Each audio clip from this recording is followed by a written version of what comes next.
ರಾಜು ತಾಳಿಕೋಟೆ ಅವರ ಜೊತೆಗೆ 4-5 ಸಿನಿಮಾಗಳಲ್ಲಿ ಅಭಿನಯಿಸಿರುವ ಮಿತ್ರ ಅವರು ನಮ್ಮ ಜೊತೆ ದೂರವಾಣಿ ಸಂಪರ್ಕಕ್ಕೆ ಸಿಕ್ಕಿದ್ದಾರೆ. ಮಾತಾಡ್ಸೋಣ.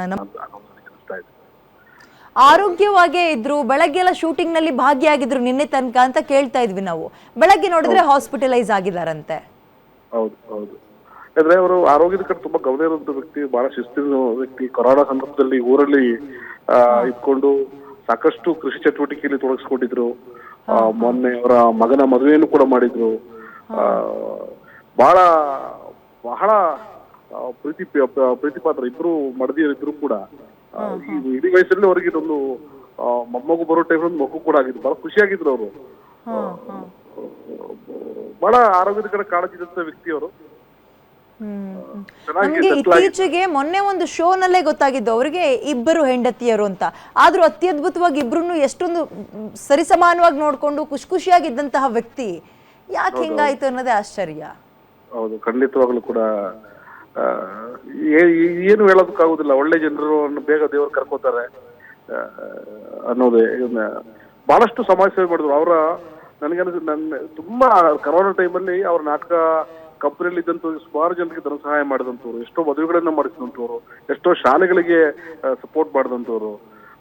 ಅಂದ್ರೆ ದೊಡ್ಡ ಒಂದು ಸ್ಟಾರ್ ಅವರಿಗೆ ಸಿಕ್ಕಿದ ಒಂದು ಸೆಲೆಬ್ರಿಟಿ ಸ್ಟೇಟಸ್ ಅನ್ನ 90ನೇ ದಶಕದಲ್ಲಿ ಅದನ್ನ ಅವರು ಎಂಜಾಯ್ ಮಾಡಿದಂತ ವ್ಯಕ್ತಿ ಅವರು. ದಾಖಲೆ ಮಾಡಿದಂಥದ್ದು ಇದು ಕಲಿಯುವುದ ಆ ಕುಡುಕ. ಆಮೇಲೆ ಅಷ್ಟು ದೊಡ್ಡ ಒಂದು ನಾಟಕ ಸಂಸ್ಥೆಯನ್ನ ಕಟ್ಟಿ ಅಷ್ಟು ಜನರಿಗೆ ಅನ್ನದಾತನಾಗಿ ನಿಂತ್ಕೊಳ್ಳೋದು ತಾಳಿಕೋಟೆಯವರ ದೊಡ್ಡ ಒಂದು ಸಾಮರ್ಥ್ಯ ಅಂತ ಹೇಳಲಿಕ್ಕೆ ಇಷ್ಟಪಡ್ತೀನಿ. ನಾನು ಅವ್ರ ಜೊತೆ ಮೊನ್ನೆ ತಾನೇ ಮೀಟ್ ಮಾಡಿದಂತ ಒಂದು ಹಚ್ಚಾಸರಾಗಿದೆ ಅವ್ರ ಜನಕ್ಕೆ. ಹೋದ್ರೆ ಅವ್ರು ಇರೋ ಜಾಗದಲ್ಲಿ ಸದಾ ನಗು ಇರುತ್ತೆ. ಬಹಳ ದೊಡ್ಡ ಸ್ವಾಭಿಮಾನಿ.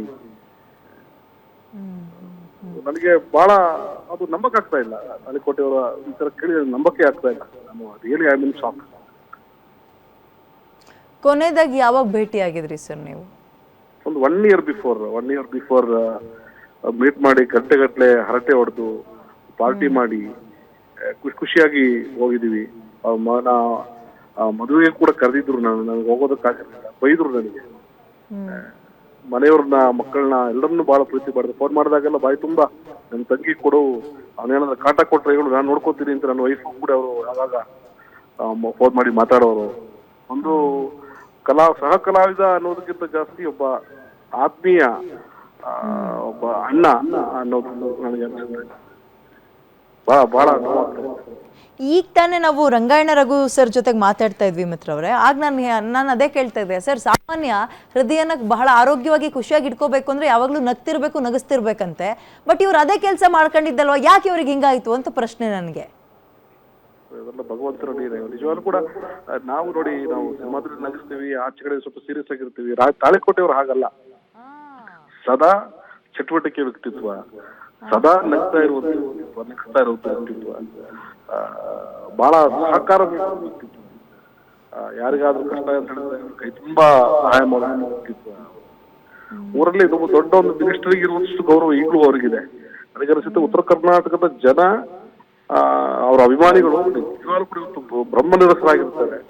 ಒಂದು ದೊಡ್ಡ ಒಂದು ಹಾಸ್ಯ ದಿಗ್ಗಜನನ್ನು ಕಳ್ಕೊಂಡು, ಒಬ್ಬ ಸಮಾಜ ಸುಧಾರಕರನ್ನು, ಸಮಾಜ ಪರ ಚಿಂತೆ ಇರುವಂತ ವ್ಯಕ್ತಿನ ಕಳ್ಕೊಂಡು ನಿಜವಾಗ್ಲೂ ಕೂಡ ಉತ್ತರ ಕರ್ನಾಟಕದ ಜನರು, ತಾಳಿಕೋಟೆ ಜನರು, ಬಿಜಾಪುರ ಸುತ್ತಮುತ್ತ ಜನರು ಬಹಳ ದೊಡ್ಡ ನಿರಾಶೆ ಇದೆ. ನಿಜ. ಥ್ಯಾಂಕ್ ಯು ಮಿತ್ರ ಅವರ ಗ್ಯಾರಂಟಿ ನ್ಯೂಸ್ ಜೊತೆಗೆ ಮಾತಾಡಿದ್ದಕ್ಕೆ.